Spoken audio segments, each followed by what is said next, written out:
Salut à tous, j'espère que vous allez bien, que vous passez un bon dimanche. On se retrouve aujourd'hui pour une nouvelle vidéo. On est toujours sur la chaîne Ken Review.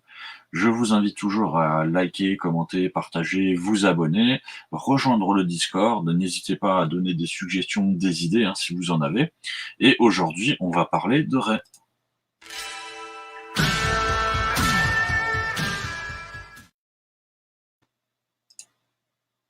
Alors, comme vous le savez, Rey, c'est quand même un des personnages un petit peu emblématiques de la série Hokuto no Ken, Ken le Survivant.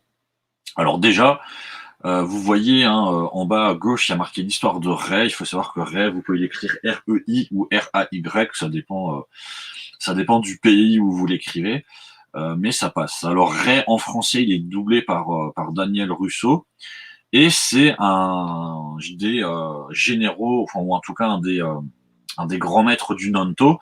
Il est né sous l'étoile Gisei, donc c'est l'étoile de la justice ou de la droiture, comme je vous l'avais parlé d'ailleurs dans la vidéo sur les moments épiques. On a ce moment où il affronte Yura pour justement symboliser son étoile, qui est l'étoile de la justice. Il fait partie du Nanto Saiken, les 6 points sacrés du Nanto. C'est l'héritier du Nanto Shuchoken, et voilà, il est aussi appelé Rey le Phénix.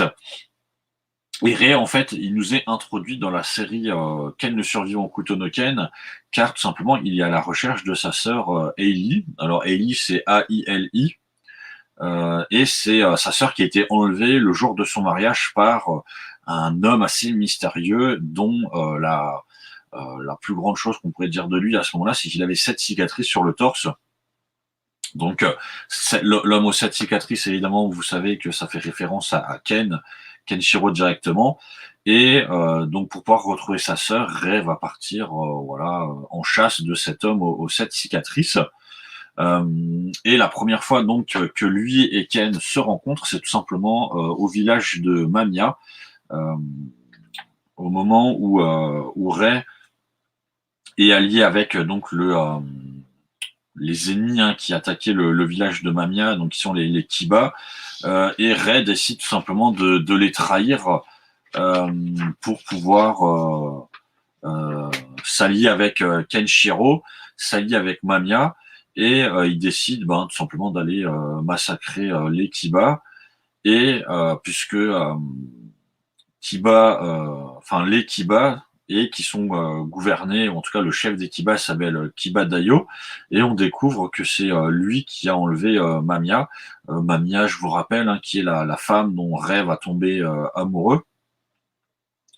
Et donc, je vous avais déjà d'ailleurs raconté ce moment-là, Rey et Ken vont en fait être obligés de s'affronter justement à cause de Kiba Dayo, pour pouvoir récupérer Mamiya. Et c'est là où on a un des meilleurs combats de l'histoire, et on a Ken et Rey qui nous montrent un petit peu les arcanes secrètes de leur art.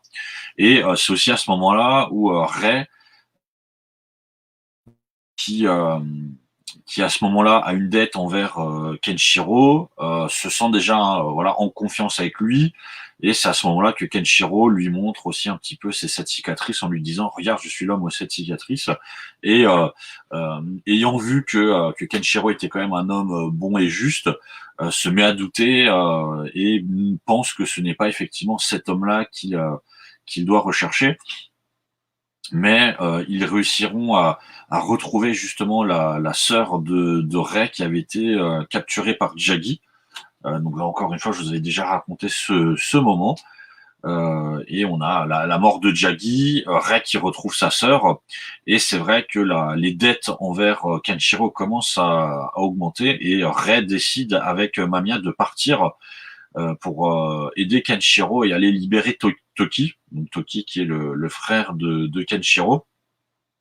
Et c'est lors d'un combat en fait entre Rey et Rao, le grand frère de Kenshiro, le grand frère de Toki, en fait, que la fin de Rey va au final un petit peu arriver, puisque évidemment Rey va perdre le combat, mais au lieu de se faire tuer sur le coup par Rao, en fait, Rao va lui infliger une blessure qui lui reste que 3 jours à vivre. Donc, c'est-à-dire que pendant 3 jours, il est censé souffrir, etc. Et il mourra au bout de ces 3 jours.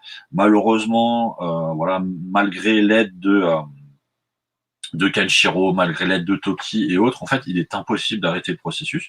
Toutefois, Toki réussit en fait à calmer la douleur de Rei et surtout à le transformer, à le transcender un petit peu. C'est là où on voit en fait justement les cheveux de Rei qui virent au blanc euh, parce qu'il est totalement transformé.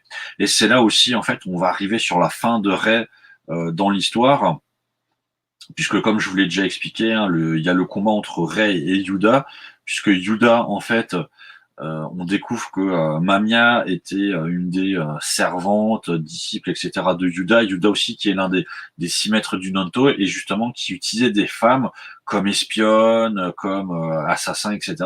Donc on découvre que Mamiya lui appartenait et tout simplement Rei décide de partir affronter Yuda pour libérer une bonne fois pour toutes Mamiya qui est, comme je vous l'ai dit, l'amour de sa vie. Et grâce à ça, en fait, il réussit à tuer, à vaincre Yuda, il meurt, mais il réussit surtout à libérer Mamiya de sa malédiction, un petit peu, si je peux le dire comme ça. Voilà, donc c'est comme ça que Rei meurt, qui était l'un des fidèles acolytes de Ken, mais comme je vous l'ai dit, on est quand même aussi sur une série dans laquelle Ken, qui est bon évidemment le grand héros, lui ne peut pas mourir, mais tous les autres personnages, eux, peuvent mourir. Alors il y a aussi une série dérivée qui raconte l'histoire de Rei. Dites-moi d'ailleurs si donc ça raconte l'histoire de Rei avant qu'il ne rencontre Ken, hein.